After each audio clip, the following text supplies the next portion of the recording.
ఈరోజు కోర్టులో మీ అందరి సమక్షంలో కొన్ని కేసులు నేను వాదించాలనుకుంటున్నాను. అందుకని మంగపతి గారు, అనుమానితుడు అతన్ని ఒకసారి బోన్లోకి రావాల్సిందిగా రిక్వెస్ట్ చేస్తున్నాము. మంగపతి అనగానే లేచేశారు, చూసారా? మా శివాజీ గారి గొప్పతనం అదే. క్యారెక్టర్లోనే ఉండిపోయారు ఆయన్ని ఒకసారి బోన్లోకి రావాల్సిందిగా రిక్వెస్ట్ చేస్తున్నాము. ఎస్, ఇదేంటంటే రోజు అలవాటు ఉన్న పనిలాగా వచ్చి నించున్నారు మీరు నేను పిలవగానే. అంటే రోజు అంటే షూటింగ్ చేసి చేసి అలవాటు అయిపోయినట్టుంది కదా. ఓకే, మీ పేరు మంగపతి. నిన్న రాత్రి మీరు పెరుగన్నం తిన్నారు, అవునా కదా? చెప్పండి. అన్నీ మీరే చెబుతున్నారు, చెప్పండి. అడుగుతున్నాను నేను, మీరు అడిగితే నా ఆన్సర్ కూడా మీరే చెప్తున్నారు. ఓకే, ఈరోజు మీరు 9:30కి ఫ్లైట్ ఎక్కడానికి వెళ్ళిపోతున్నారు, కరెక్టా? రాంగ్. 9 గంటలకే. అరగంట ముందు వెళ్తున్నారు, అంతే కదా? అరగంట టైంకి వెళ్తున్నా. మంగపతి గారు, నేను అడిగినటువంటి ప్రశ్నకి సూటిగా సమాధానం చెప్పండి. మీ మీద ఒక కేసు నమోదైంది. ప్రియదర్శి మీ మీద ఒక కేసు వేద్దాం అనుకుంటున్నాడు. దర్శి కూడా ఈ సంగతి తెలుసో లేదో తెలియదు, కానీ ఈ సినిమాలో హీరో ప్రియదర్శినో హర్ష్ రోషనో కాదు, మంగపతి అనేటువంటి నేను అని మీరు అంటున్నారు అని ఒక అపవాదు. ఇది ఎంతవరకు నిజం? 14th మీకే తెలుస్తుంది. అంటే మీరు చెప్పకనే చెప్తున్నారా మీరే ఇందులో హీరో అని? ఈ సినిమాకి హీరో నాని గారండి, గుర్తుపెట్టుకోండి. ఈ సినిమాకి ప్రొడ్యూసర్ కదా నాని గారు, హీరో ఎలా అయ్యారు? ఆల్రెడీ ఆయన హిట్ పారడైజ్ చేస్తున్నారు. మీరు మేము అడిగినటువంటి ప్రశ్నకి సూటిగా సమాధానం చెప్పడం లేదు. మంగపతి గారు, నాకు ఎప్పుడు అడ్డదిడ్డంగా మాట్లాడటం రాదు, స్ట్రైట్గా మాట్లాడితే నాకు వచ్చు. అర్థమైంది. మీరు కొంచెం గ్యాప్ ఇస్తే నేను ఏదో మాట్లాడి వెళ్ళిపోతా. లేదు, మీరు మాట్లాడాలంటే సెంటర్ స్టేజ్కి వెళ్ళాలి. ఇక్కడ మాత్రం మేము అడిగిన ప్రశ్నలకి మాత్రమే సమాధానం చెప్పాలి. థ్యాంక్ యూ నా మంగపతి గారు. ఓకే, రండి రండి. శివాజీ గారు, ఎస్ చెప్పండి. సో కంగ్రాచులేషన్స్ అండి, సూపర్ క్యారెక్టర్ పోర్ట్రే చేశారు. మీ వల్లే కొన్ని సెక్షన్స్ జనాలకి తెలియబోతున్నాయి అని అర్థమవుతుంది మాకు. మీరేం చెప్పాలనుకుంటున్నారు?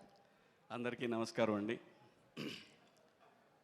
ఈ సందర్భంగా నేను మీకు ఒక ముఖ్యమైన విషయం చెప్పాలి. నా లైఫ్లో బూచమ్మ బూచోడు అనేది ఒక 13 years బ్యాక్ నేను చేసిన సినిమా. అదే ఆ సినిమా తర్వాత అది డీసెంట్గా నడిచిన సినిమా. ఆ సినిమా తర్వాత గ్యాప్ తీసుకున్న లేదు, తీసుకోవాలని లేదు, తీసుకొని వెళ్ళింది లేదు.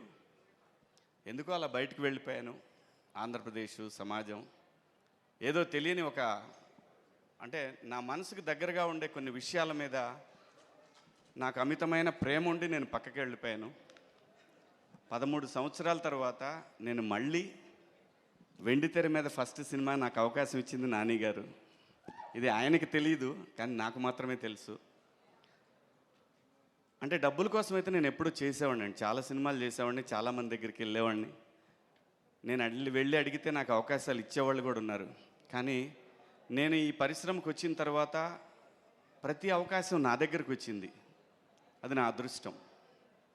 సో అలాగే ప్రయత్నం చేద్దాం అనుకుని సొంతగా ఒక సినిమా స్టార్ట్ చేద్దాం అనుకున్నా కూడా ప్రకృతి నాకు సహకరించలా. కానీ మళ్ళీ సినిమానే పిలిచి ఇదిగోరా ఇది నువ్వు చెయ్యాలి అని చెప్పి ఒక 40-50 స్క్రిప్ట్లు, మోర్ దాన్ 40-50 అండి, ఒక 60 స్క్రిప్ట్లు ఆఫ్టర్ ఈ వెబ్ సిరీస్ ఈ బిగ్ బాస్ నుంచి వచ్చిన తర్వాత నేను విన్నాను.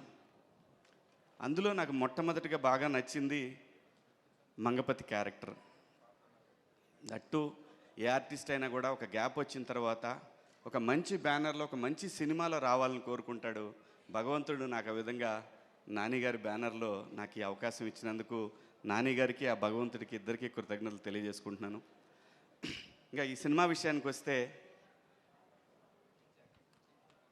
ప్రపంచంలో ఏ సినిమా ఆడినా, అందులో తెలుగు సినిమా ఏది ఆడినా కూడా మీరు పాన్ ఇండియా లేదంటే బాహుబలి 1, 2, పుష్ప, ఎదర్ దసరా ఆర్ నాని గారు ఎనీ ఫిలిం బ్లాక్ బస్టర్ అని ఏ సినిమాలో అయినా కామన్గా ఉండే ఒకే పాయింట్ ఎమోషన్, ఫ్యామిలీ లేకుండా ఏ సినిమా బ్లాక్ బస్టర్ అవ్వలేదు ఇంతవరకు కూడా. ఎక్కడా కూడా ఫ్యామిలీ ఎమోషన్ లేకుండా ఏ సినిమా కూడా, రేర్గా అప్పుడప్పుడు జరుగుతూ ఉంటాయి. కానీ మీరు ఏ బ్లాక్ బస్టర్ సినిమా తీసుకున్నా ఒక ఫ్యామిలీ, ఆ ఫ్యామిలీ వెనకాల జరిగే కథ, ఆ డ్రామా మాత్రమే సినిమాని నడిపిస్తుందని బలంగా నేను చూసినంత వరకు నా అనుభవంలో నేను తెలుసుకున్నది అది. అలాగే ఈ సినిమాలో ఇండియాలో హిందూ సంప్రదాయంలో ఆడపిల్ల ఉన్న ప్రతి కుటుంబంలో కూడా మంగపతి ఉంటాడు. ఇది రియాలిటీ. సో మనందరం ఒక కాన్స్టిట్యూషన్ కట్టుబడి బతుకుతున్నాం కాబట్టి, సో దానికి లోబడి ఉండాలి కాబట్టి ఈ కేసులు గట్రా ఉంటాయి కాబట్టి దాన్ని కూడా క్రాస్ చేసి దానికంటే కూడా మా ఫ్యామిలీలో ఉన్న ఆడపిల్ల అని అనుకొని పరిధులు దాటినటువంటి ఒక క్యారెక్టరు మంగపతి.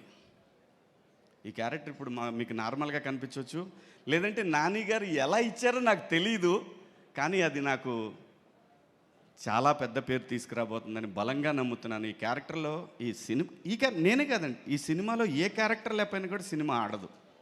అంత అద్భుతంగా డిజైన్ చేశాడు డైరెక్టరు. అలాగే దాన్ని యాక్సెప్ట్ చేసిన నాని గారు, నిజంగా నాని గారి బ్యానర్ మనస్ఫూర్తిగా నేను ఓ సూపర్ గుడ్ ఫిలిమ్స్ లాగా కొత్త డైరెక్టర్లకి చాలామందికి పిలిచి చౌదరి గారు స్క్రిప్ట్ విని ఆ డైరెక్టర్ మీద వదిలేశారు. అలాగే ఈ సినిమాకి కూడా చూశాను నేను, ఎందుకంటే నేను ప్రొడక్షన్ చేస్తాను. చూసినప్పుడు నాకు అనిపించింది ఒక డైరెక్టర్ మీద నమ్మకంతో ఒక టీంకి అప్పచెప్పేసి అసలు ఆయన ఎక్కడా చూడలేదు నేను నాని గారిని. సో నేను అది ఆర్బి చౌదరి గారి కాంపౌండ్లో చూశాను. ఒక డైరెక్టర్ మీద నమ్మాడు అంటే నమ్మి ఇచ్చేసిన తర్వాత ఇంకా దాంట్లో ఎటువంటి వేలు పెట్టకుండా సినిమాని అలా అలవకగా కంప్లీట్ చేశారు ఈ సినిమా. దాంట్లో దీప్తి గారి సపోర్ట్ కూడా చాలా ఉంది ఈ సినిమాకి. దీప్తి గారు మరి బ్రదర్ కోసం అని కాకపోయినా సినిమా మీద ప్యాషన్ తోటి సినిమాకి వర్క్ చేశారు ఆవిడ కూడా. అలాగే ప్రొడ్యూసర్ గారు ఎప్పుడు రాలేదు సెట్కి, అసలు ఎప్పుడు నేను చూడలేదు ఆవిడని, మేడంని.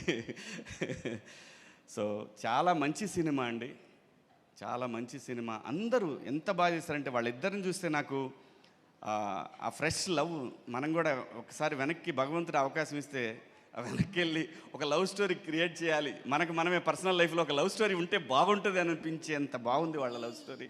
నాకు కథ చెప్పినప్పుడు కూడా నీ ఎన్ని లవ్ స్టోరీ కదా ఇది, కోర్టు ఏంటి అని అన్నా నేను. నాకు అంత నచ్చింది వాళ్ళిద్దరి క్యారెక్టర్లు. అలాగే ప్రతి ఒక్క క్యారెక్టర్ కూడా అంత బాగా డిజైన్ చేశాడు దర్శి. తనది ఒక డిఫరెంట్ టైమింగ్ అనమాట దర్శిది. ఏంట్రా తను స్లోగా చేస్తాడు అంటే మాట్లాడంటే స్క్రీన్ మీద చూసినా నాకు అర్థమైంది, ఓకే తనది ఒక స్టైల్ చాలా బాగుంది. అందరూ ప్రతి ఒక్క పాత్రని అద్భుతంగా చేశారు ఈ సినిమాలో. స్క్రీన్ మీద కాకుండా బ్యాక్గ్రౌండ్ హీరోస్ అంటే first Dinesh, second music director. వీళ్ళిద్దరి సహకారంతో ముందుకు నడిపే డైరెక్టర్. వీళ్ళ ముగ్గురు ఈ సినిమాకి పెద్ద ఎసెట్ అండి, నమ్మండి. ప్రతి సీను కూడా ఎంత బాగా తీశారంటే ఈ మధ్యకాలం, అంటే నేను చేసింది ఫస్ట్ సినిమాలండి ఈ మధ్యకాలంలో అని కాదు, నాకు కొత్తగా అనిపించింది. నేను అప్పుడే ఫస్ట్ టైం సినిమా చేస్తున్నాను అంత బాగా అనిపించింది. నేను క్యారవాన్ దిగానంటే మళ్ళీ నేను ఎప్పుడు వెళ్ళలేదు, అక్కడే ఉండి చూశాను నేను వీళ్ళు ఎలా తీస్తున్నారు. మళ్ళీ మనం చేసినప్పటికి ఇప్పటికైనా డిఫరెన్స్ ఉందా అంటే డెఫినెట్గా. నేను మిస్సమ్మ సినిమా తీసేటప్పుడు అలా తీసాడు డైరెక్టర్, మొత్తం చుట్టూ తీసేవాడు. ఏంటంటే ఇది ఒకసారి అయిపోయింది కదా ఎదురుగా పెడితే కెమెరా, అంత బాగా తీశాడు. నిజంగా నాకు మిస్సమ్మ మేకింగ్ అప్పుడు ఎలాగైతే నేను ఎంజాయ్ చేస్తూ చేశానో అలాగే ఈ సినిమా మేకింగ్ చూసి చాలా హ్యాపీగా అనిపించింది. దినేష్ గారు ప్రతి ఒక్కళ్ళని కూడా, కెమెరామెన్ దినేష్ గారు ప్రతి ఒక్కళ్ళని కూడా చాలా చాలా అందంగా చూపించారు. అది విలన్ కూడా అందంగానే చూపించాడు అనిపించింది నాకు. నేను అందంగానే ఉంటాను అనిపిస్తలేండి, అంత బాగా తీశారు. అందరూ కూడా చాలా బాగా చేశారు. నాని గారు thank you so much, love you. ఎందుకంటే నాకు సినిమా ప్రొడక్షన్ చేయాలి చాలా కోరిక, అందరి వల్ల కాదు, అది కొందరికే వర్కౌట్ అవుద్ది. అది మీకు వర్కౌట్ అయింది. ఎంతోమంది డైరెక్టర్లు తెలుగు సినిమా ఇండస్ట్రీలో ఇంకా మీ ద్వారా రావాలని, మంచి సినిమాలు రావాలని వాల్పోస్ట్ నుంచి మనస్ఫూర్తిగా కోరుకుంటూ ఈ అవకాశం నాకు ఇచ్చినందుకు మీ అందరికి కూడా పేరు పేరున ధన్యవాదాలు. థ్యాంక్ యూ సో మచ్ అండి. Thank you so much Shivaji గారు. అండ్ మార్చి 14వ తారీఖున మేము థియేటర్స్లో మిమ్మల్ని చూస్తాము, మంగపతి గారిని. లేదు